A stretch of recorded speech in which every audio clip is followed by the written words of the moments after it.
Maths में हमारा syllabus तो खत्म हो चुका है फर्स्ट सेमेस्टर का। ठीक है, फर्स्ट सेमेस्टर का जितना भी सिलेबस था हमारा खत्म हो चुका है। ठीक है, उसमें हमने एक्स्ट्रा भी एक चैप्टर नंबर 12 हेरोन्स फॉर्मूला करी है। ठीक है, अब हम रिवीजन स्टार्ट करते हैं। आज हम सबसे पहले चैप्टर 6 का रिवीजन करेंगे, lines and angles. Chapter 6 lines and angles है ना, उसका हम आज रिवीजन स्टार्ट करते हैं। ठीक है, तो सबसे पहले चैप्टर 6 में आपका जो 30% सिलेबस कट हो चुका है। ठीक है, अभी डिसीजन आया है कि आपका सिलेबस में कितना होगा, 70% होगा और बाकी का 30% जो कैंसिल हो चुका है। ठीक है, तो 30% जो कैंसिल हुआ है ना, उसमें कोई एक चैप्टर पूरा कट हुआ है ऐसा नहीं है। ठीक है, सारे चैप्टर में से थोड़ा थोड़ा पोर्शन कट हुआ है। सारे चैप्टर में से क्या हुआ है, थोड़ा थोड़ा पोर्शन कट हुआ है। कोई भी चैप्टर पूरा खत्म हो चुका है ऐसा नहीं है। ठीक है, तो चैप्टर 6 में कौन कौन से एग्जाम्पल्स, थियोरम्स वगैरह आपके सिलेबस में है और कौन से कैंसिल हो चुके हैं वो मैं पहले आपको टिक करवा देती हूँ। ठीक है, चैप्टर नंबर 6 में कौन सा आपके सिलेबस में है और कौन सा कैंसिल हो चुका है वो मैं पहले टिक करवा देती हूँ। ठीक है, तो चलो अपनी टेक्स्ट बुक में चैप्टर नंबर 6 ओपन करो। अपनी टेक्स्ट बुक में चैप्टर नंबर 6 ओपन करो, लाइन्स एंड एंगल्स। किया सबने ओपन? पेज नंबर 89 किया। उसमें सबसे पहले है इंट्रोडक्शन, वो सिलेबस में है। उसमें क्या है वो मैंने आपको सब कुछ समझाया है, चैप्टर जब समझाना स्टार्ट किया था तब। ठीक है, तो इंट्रोडक्शन सिलेबस में है। फिर नेक्स्ट पेज, पेज नंबर 90, उसके ऊपर है basic terms and definitions. Basic terms and definitions, तो ये सारी डेफिनेशंस मैंने आपको लिखवाई है। ठीक है, स्ट्रेट एंगल किसे बोलते हैं, रिफ्लेक्स एंगल किसे बोलते हैं, acute angle, obtuse angle, right angle. ठीक है, फिर लीनियर पॉइंट, कॉलिनियर पॉइंट, ये सारी डेफिनेशंस मैंने आपको पहले ही लिखवा दी है। ठीक है, तो ये हो गया, ये टॉपिक आपके सिलेबस में है। फिर पेज नंबर 92 पे topic number 6.3 intersecting lines and non intersecting lines, वो भी सिलेबस में है। ठीक है, फिर उसी पेज पे topic number 6.4 pair of angles, वो भी सिलेबस में है। उसमें कौन कौन सी पेयर बनती है वो मैंने सब कुछ आपको लिखवाया है। ठीक है, कौन सी पेयर में कितना एंगल बनेगा, क्या सम होगा, सब कुछ आपके पास लिखा हुआ है। ठीक है, फिर आओ पेज नंबर 94 पे। पेज नंबर 94 थ्योरम 6.1, वो भी सिलेबस में है। ठीक है, फिर page number 95 example 1 and example 2, वो भी सिलेबस में है। एग्जाम्पल 1 एंड 2 वो आपके सिलेबस में है। फिर पेज नंबर 96 पे एग्जाम्पल 3 है वो कैंसल, वो सिलेबस में नहीं है। पेज नंबर 96 पे एग्जाम्पल 3 कैंसल। ठीक है, फिर आओ एक्सरसाइज 6.1 पेज नंबर 6 पे, पेज नंबर 96 पे एक्सरसाइज 6.1, उसका जितने क्वेश्चंस है वो टिक करवा देती हूँ, नहीं है वो भी बोल देती हूँ। ठीक है, क्वेश्चन 1 है तो उसे राइट कर दो, क्वेश्चन 1 आपके सिलेबस में है। क्वेश्चन 2 भी आपके सिलेबस में है। फिर क्वेश्चन 3, 4, 5, 6, क्वेश्चन 3, 4, 5, 6 वो कैंसल, वो सिलेबस में नहीं है। 1 एंड 2 सिलेबस में है, 3, 4, 5, 6 नहीं है। ठीक है, फिर page number 98 parallel lines and the transversal, that is in your syllabus. ठीक है, पैरेलल लाइंस क्या होती है, उनके ट्रांसवर्सल से कितने कितने एंगल्स बनते हैं। ठीक है, वो सब कुछ आपके पास लिखा हुआ है, मैंने कुछ भी छोड़ा नहीं है, सब कुछ आपको लिखवाया था। ठीक है, फिर पेज नंबर 100 पे थ्योरम 6.2 वो भी सिलेबस में है। फिर नीचे है थ्योरम 6.3, 6.4, 6.5 वो नहीं है, कैंसल है। 6.2 है, 6.3, 6.4, 6.5 cancel. Page number 101, page number 101 topic number 6.6 lines parallel to the same line, syllabus में है। फिर वहां पे नीचे आओ, थ्योरम 6.6 कैंसल, वो सिलेबस में नहीं है। फिर उसके नीचे एग्जाम्पल 4 है, वो भी कैंसल, सिलेबस में नहीं है। फिर पीछे page number 102 example 5 cancel, page number 103 example 6 cancel. नीचे एक्सरसाइज 6.2 क्वेश्चन नंबर 1 है, एक्सरसाइज 6.2 का क्वेश्चन नंबर 1 है। फिर पीछे पेज नंबर 104 एग्जाम्पल 2 आपके सिलेबस में है, क्वेश्चन नंबर 2 एक्सरसाइज 6.2 का क्वेश्चन नंबर 2 सिलेबस में है। फिर क्वेश्चन नंबर 3 एंड 4 भी सिलेबस में है, मतलब 1, 2, 3, 4 सिलेबस में है। एक्सरसाइज 6.2 के क्वेश्चन नंबर 1, 2, 3, 4 सिलेबस में है। 5 एंड 6 सिलेबस में से cancel. Clear? Page number 105 topic number 6.7 angle sum property of a triangle that is in your syllabus में है। नीचे थियोरम 6.7 सिलेबस में है। पीछे page number 106 theorem 6.8 cancel, example 7 cancel, example 8 cancel. Page number 107 exercise 6.3 उसमें question number 1, 2, 3 syllabus में है, question number 1, 2, 3 syllabus में है। बाकी के 4, 5, 6 कैंसल, 1, 2, 3 है, 4, 5, 6 कैंसल। क्लियर? ये हो गया चैप्टर 6 में कितना सिलेबस में है और कितना नहीं है वो मैंने आपको समझा दिया। ठीक है, अब हम देखेंगे इसका रिवीजन करते हैं। ठीक है, तो रिवीजन में पहले तो देखिए, तो आगे से स्टार्ट करते हैं basic terms and definitions. Angles क्या होते हैं? दो रे से जो बनता है, दो रे का ये जो स्टार्टिंग पॉइंट अगर एक दूसरे से मीट करता है, दो एक डायरेक्शन में जाते नहीं, डिफरेंट डायरेक्शन, ठीक है, अलग अलग डायरेक्शन में जाते हुए टू रेज अगर एक दूसरे दोनों का स्टार्टिंग पॉइंट अगर सेम है, then they rays are making an angle. इसे क्या बोलेंगे हम? एंगल बोलेंगे। ठीक है, अब उसमें हमने देखा था ऑब्ट्यूज एंगल। अगर एंगल का मेजरमेंट लेस देन 90 डिग्री है, then it is obtuse angle. अगर एंगल का मेजरमेंट 90 डिग्री है, then it is right angle. ठीक है, एंगल का मेजरमेंट अगर ग्रेटर देन 90 डिग्री है, then it is obtuse angle. Clear? ठीक है, ये टर्म्स हमने देखी थी। अगर दो एंगल आपको अलग अलग दिए, दो एंगल आपको अलग अलग दिए है, अगर दोनों का सम 180 डिग्री है, दो एंगल आपको अलग अलग दिए है, अगर उन दोनों का एंगल का सम अगर 180 डिग्री है, then they are supplementary angles, then they are supplementary angles. अगर दो एंगल का सम, दो अलग अलग एंगल है, उनका सम अगर 90 डिग्री है, then they are complementary angles. अगर दो सम आपको दिए हैं, अगर उन दोनों का सम 90 डिग्री है, then they are complementary angles. Clear? ठीक है, ये सब कुछ हमने देखा था ना। एडजेसेंट एंगल्स किसे बोलेंगे? ठीक है, दो एंगल्स आपके पास हो, दोनों में एक आर्म कॉमन हो, ठीक है, इन दोनों को रेखा क्या बोलते हैं? इन दोनों को एंगल की क्या बोलते हैं? आर्म्स बोलते हैं। ठीक है, ये दोनों जो रे है वो क्या है? एंगल के आर्म्स है।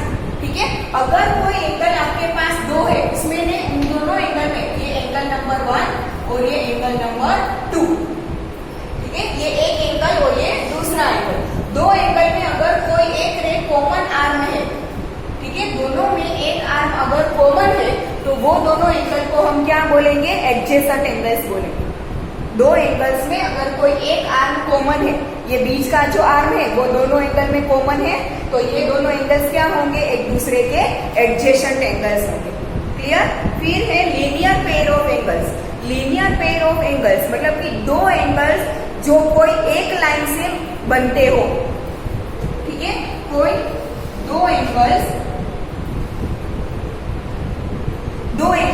जिनका एक आर्म कॉमन हो, ये दो एंगल हुए, एंगल नंबर 1 और एंगल नंबर 2, ठीक है, ये दो एंगल्स हुए, दोनों एंगल में अगर एक आर्म कॉमन हो और जो अनकॉमन दो आर्म है वो एक दूसरे से ऑपोजिट डायरेक्शन में हो, ठीक है, यहां से देखो दो एडजेसेंट एंगल्स, दोनों में एक कॉमन आर्म है, दोनों में एक क्या है? Common arm. ठीक है, अगर दो एंगल में कोई एक कॉमन आर्म हो और जो अनकॉमन दो आर्म है वो दोनों एक दूसरे से ऑपोजिट डायरेक्शन में हो, तो ऐसे हम क्या बोलेंगे? लीनियर पेयर ऑफ एंगल्स बोलेंगे। क्या बोलेंगे? Linear pair of angles. ठीक है, दो एंगल्स में वन आर्म कॉमन हो और जो नॉन कॉमन आर्म है, अनकॉमन आर्म है,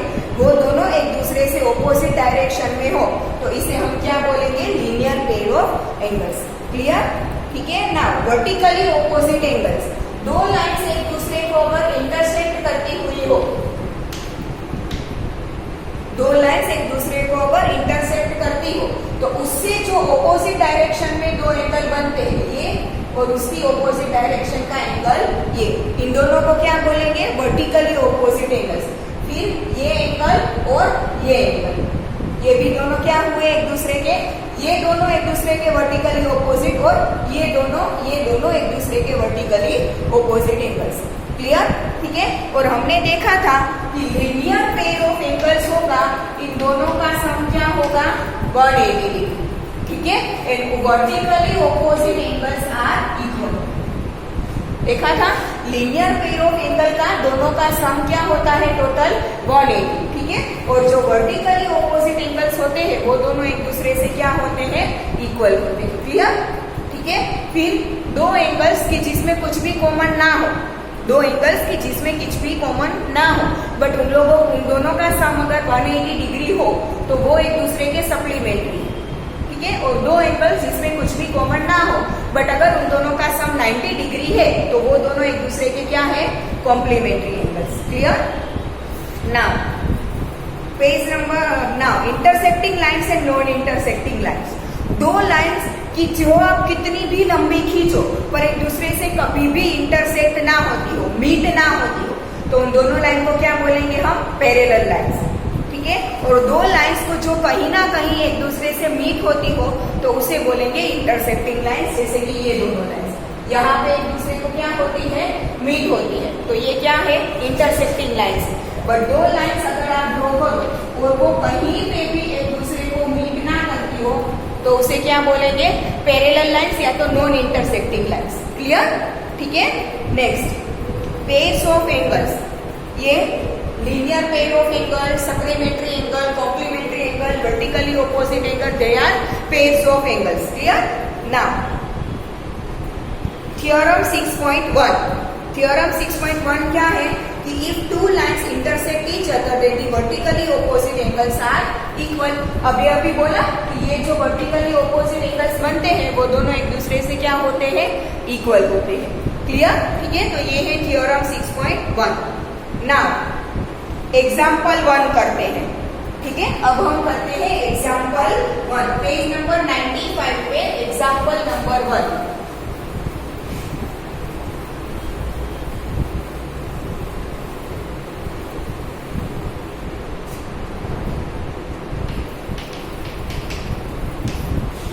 एग्जाम्पल 1 क्या है? In figure lines PQ and RS intersect each other at a point O। If POR is to ROQ is equal to 5:7। दो lines हमें दी है, पहले फिगर ड्रॉ कर लेते हैं।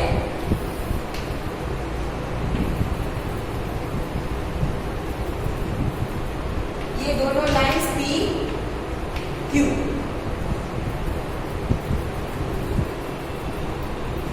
ये RS। ठीक है। और यहाँ पे है पॉइंट O। अब हमें दिया है POR एंड ROQ। ये रहा POR, ये ठीक है, और ROQ मतलब कि ये दोनों का रेशियो क्या दिया है? 5:7। फिर फाइंड ऑल दी एंगल्स। हमें क्या करना है? सारे एंगल्स फाइंड करने हैं। ठीक है। हमें क्या दिया है कि angle POR is to angle ROQ is equal to 5:7।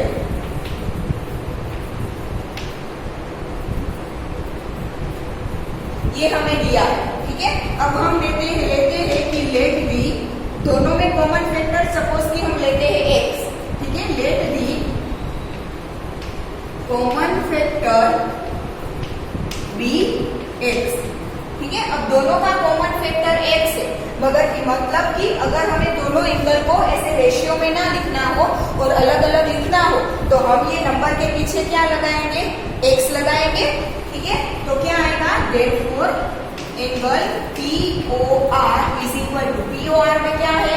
5, that means की 5x and angle ROQ is equal to क्या है? 7 है रेशियो में, तो क्या आएगा? 7x। ठीक है। अब आपको दिख रहा है हमें ये दिया POR एंड ROQ। अब PQ क्या है, एक लाइन है, PQ क्या है, एक लाइन है। तो लाइन पे बनते हुए दो एडजेसेंट एंगल्स, मतलब कैसे एंगल्स हुए, लीनियर पेयर ऑफ एंगल्स हुए, और लीनियर पेयर ऑफ एंगल का सम कितना होता है, 180 डिग्री, ठीक है। तो उसका हम यूज कर सकते हैं, ठीक है। Now angle POR and angle ROQ are linear pair of angles.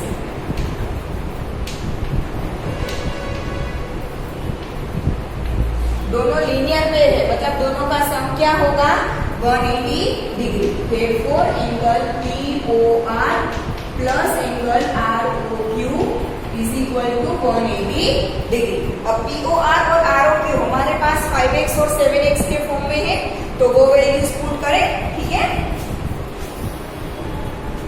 तो POR की जगह पे 5x, ROQ की जगह पे 7x इज इक्वल टू 180, ठीक है। अब 5x प्लस 7x कितना होगा, 5 प्लस 7 12, ठीक है। therefore 12x is equal to 180। अब 12 यहाँ पे x के मल्टीप्लीकेशन में है, इस साइड आएगा तो 180 के डिवीजन में चला जाएगा। therefore x is equal to 180 divide by 12, कितना मिलेगा, 180 को 12 से डिवाइड करो तो 12 1 सा 12, 12 5 सा 60, तो x कितना मिला हमें, 15 डिग्री, ठीक है। अब ये POR एंड ROQ में 5x एंड 7x है, उसमें x की वैल्यू ये वाली पुट करो, ठीक है। therefore angle POR is equal to 5x, क्या होगा, x की जगह पे 15 रखो तो 15 5 सा 75, angle POR is equal to 75। ये एक हमें चारों एंगल फाइंड करने थे, तो एक ये POR मिल गया मुझे 75, ठीक है। तो एक आंसर मुझे मिल गया। अब ROQ क्या है, 7x, तो उसमें x की वैल्यू पुट करो, angle ROQ is equal to 7x, 7 multiply by x की जगह पे 50, therefore एंगल ROQ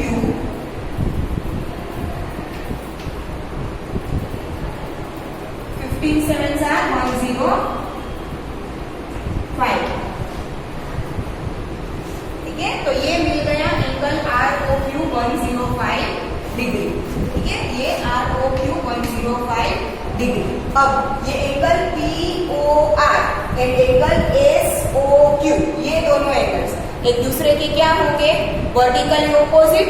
और हमने थ्योरम 6.1 अभी अभी देखा कि vertically opposite angles are equal, तो दोनों क्या होंगे, 75 के होंगे। तो ये एंगल भी क्या आएगा, 75, तो वो नीचे लिखना तो पड़ेगा ना, ठीक है।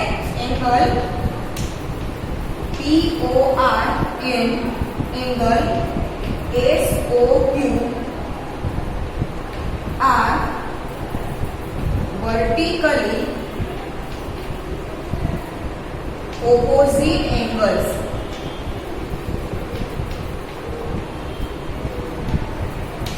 दोनों वर्टिकली ऑपोजिट एंगल्स है, ये POR वाला ये और SOQ मतलब ये एंगल, दोनों क्या होंगे, इक्वल होंगे।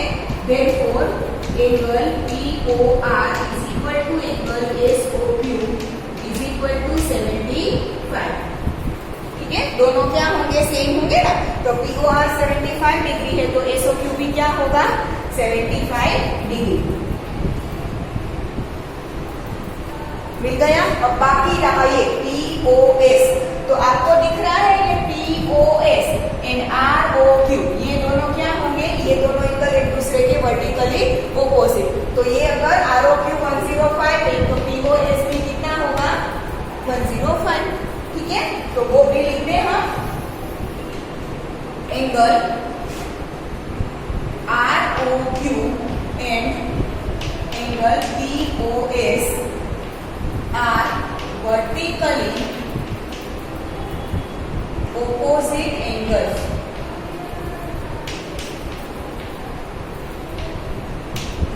इसलिए दोनों क्या होंगे, सेम होंगे, ठीक ठीक है। therefore angle ROQ is equal to angle POS is equal to, अब ROQ हमें कितना मिला 105, दैट मींस के POS इज इक्वल टू कितना होगा 105 डिग्री। ये मिल गया हमें फोर्थ एंगल, ठीक है।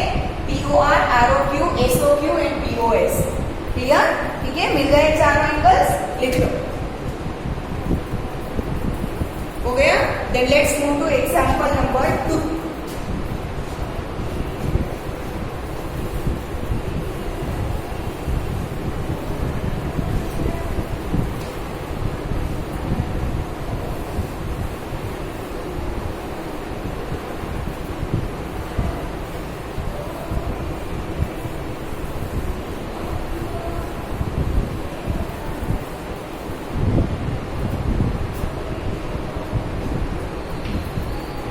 Example 2.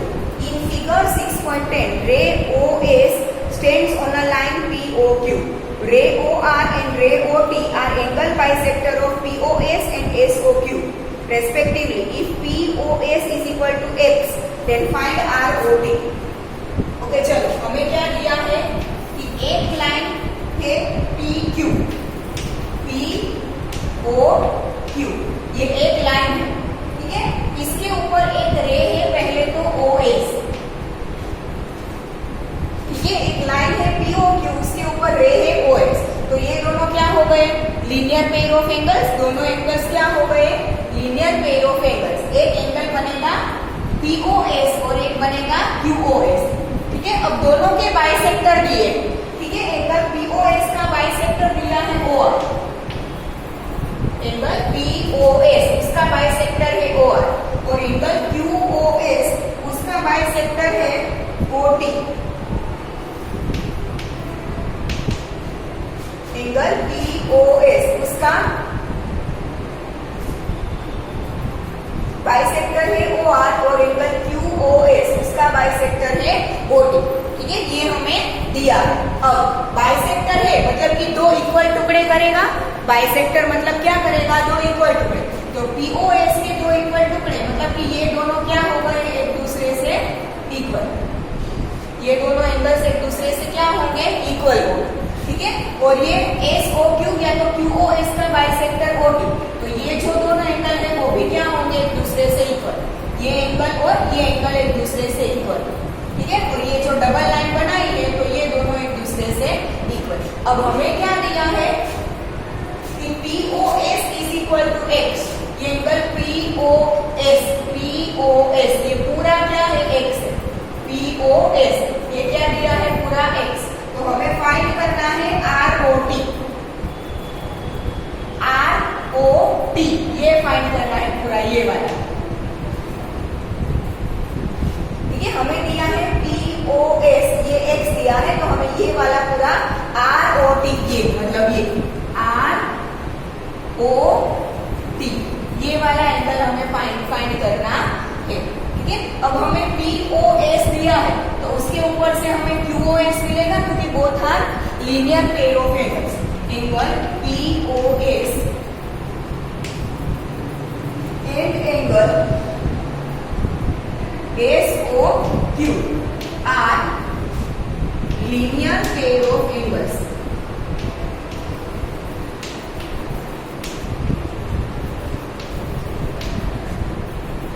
Therefore, दोनों का सम क्या होगा 180 degree. Angle POS plus angle SOQ is equal to 180 degree. अब POS दिया है X, POS क्या दिया है X plus angle SOQ is equal to 180 degree. अब X इस साइड आएगा तो क्या हो जाएगा माइनस हो जाएगा। Therefore, एंगल SOQ is equal to 180 minus X। ये मिल गया, एक हमें मिल गया SOQ, ठीक है ना। देखो पहले तो हमें चाहिए ROT, तो उसके लिए हमारे पास ये ROS होना चाहिए और दूसरा होना चाहिए SOT, तो वो फाइंड करने के लिए हम कर रहे हैं, ठीक है। अब OR है वो POS का बाइसेक्टर है, मतलब कि POS का हाफ होगा, ठीक है। OR is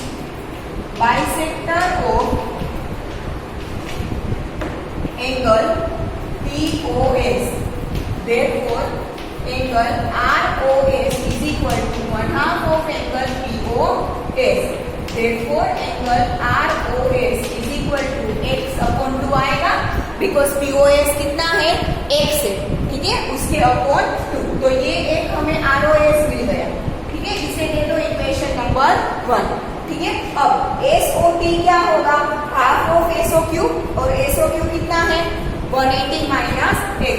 OT is bisector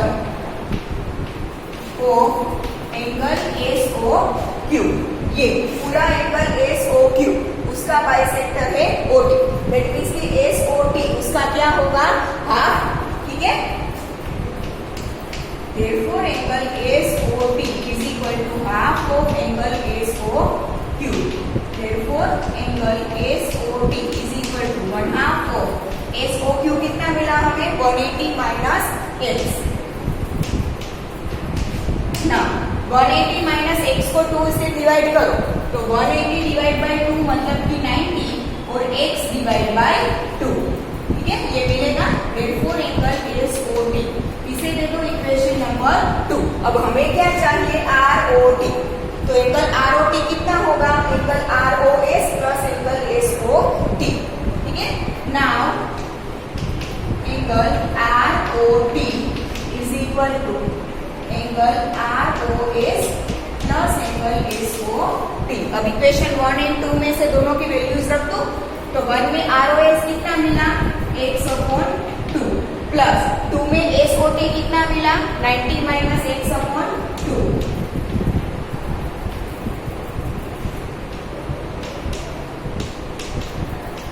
therefore angle ROT is equal to, ये x upon 2 minus x upon 2 cancel हो जाएगा, तो कितना बचेगा, ओनली 90 डिग्री। तो therefore angle ROT is equal to 90 degree मिल गया, ठीक है। ये this is our final answer, clear.